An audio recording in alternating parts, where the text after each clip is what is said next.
So next question is, if Sara Duterte becomes president for 2028, how can you, will you entrust her sa ekonomiya natin?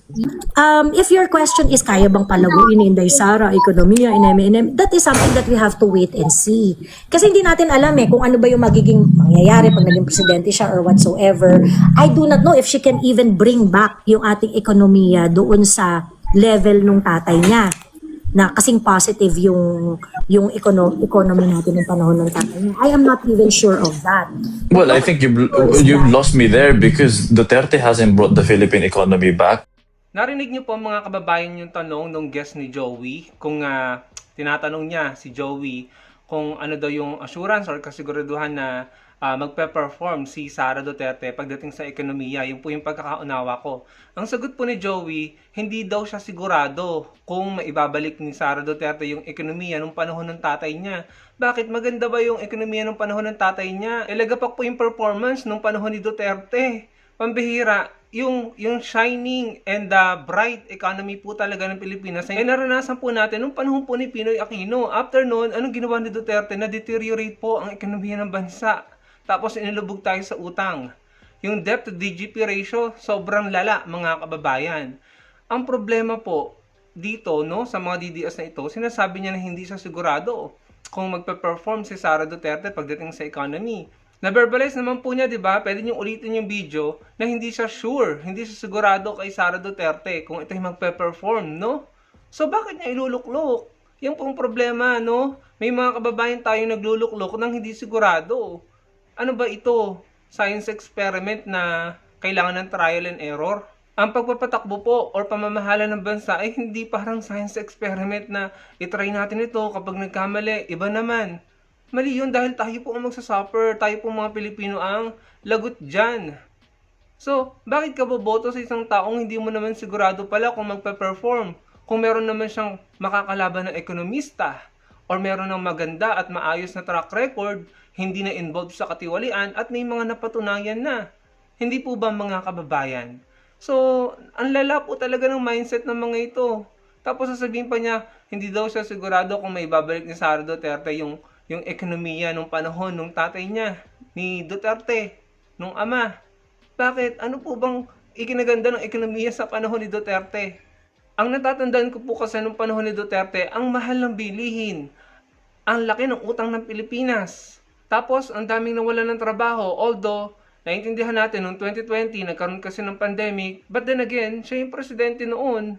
So, sa kanyang responsibilidad at kung hindi siya magiging magaling, no, sa pag-handle ng pandemya, which is in my opinion, hindi naman talaga niya na-handle ng maayos, almost 70,000 ang namatay doon nung panahon ng pandemya, sa kanya po yung sisi doon, no? So, wala pong maganda sa nangyari sa ekonomiya ng bansa nung panahon po ni Duterte, nung ama. At sa palagay ko po, lalong walang magiging maganda kung si Sara Duterte ang papalit kay PBBM. Mga Chinese na naman po ang makikinabang sa ekonomiya ng Pilipinas. Mga Chinese na naman po ang yayaman dito sa Pilipinas, no?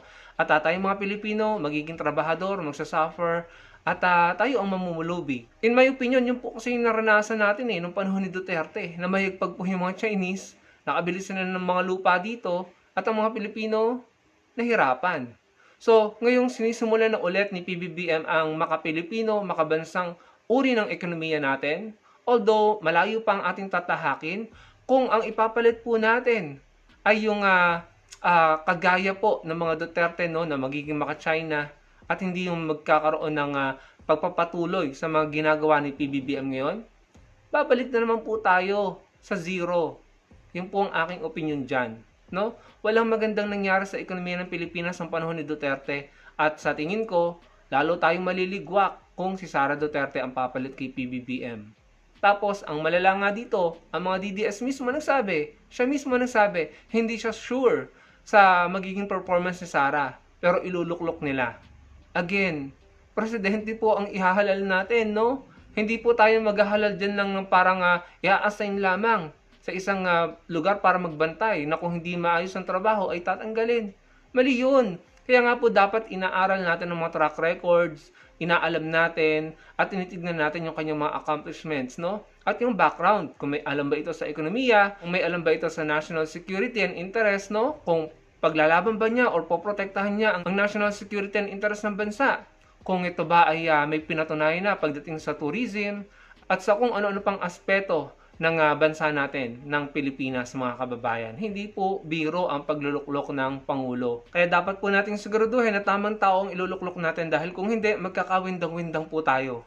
And most importantly, dapat hindi tuta or puppet ng China ang ating iluluklok dahil naku po, kawawa na naman po ang ating West Philippine Sea. Baka pati Benham Rice ay maagaw na sa atin ng China. So yun lang mga kababayan, no? Huwag po tayong gumaya sa mga ito na hindi naman pala sigurado sa kanilang iboboto. Hindi alam kung makakapag-perform or hindi. Meron po tayong utak, meron po tayong skills at meron po tayong kalayaan na mag-research, alamin ang tama, ang totoo at ang background ng bawat kandidato, especially sa 2028 mga kababayan. Siguraduhin natin na hindi puppet ng China or hindi aanga-anga ang mga mananalo dahil kung hindi, nako, lagot po tayo. Hindi lang tayo, pati mga susunod na henerasyon ng mga Pilipino. Yun lamang mga kababayan. Salamat po sa panonood.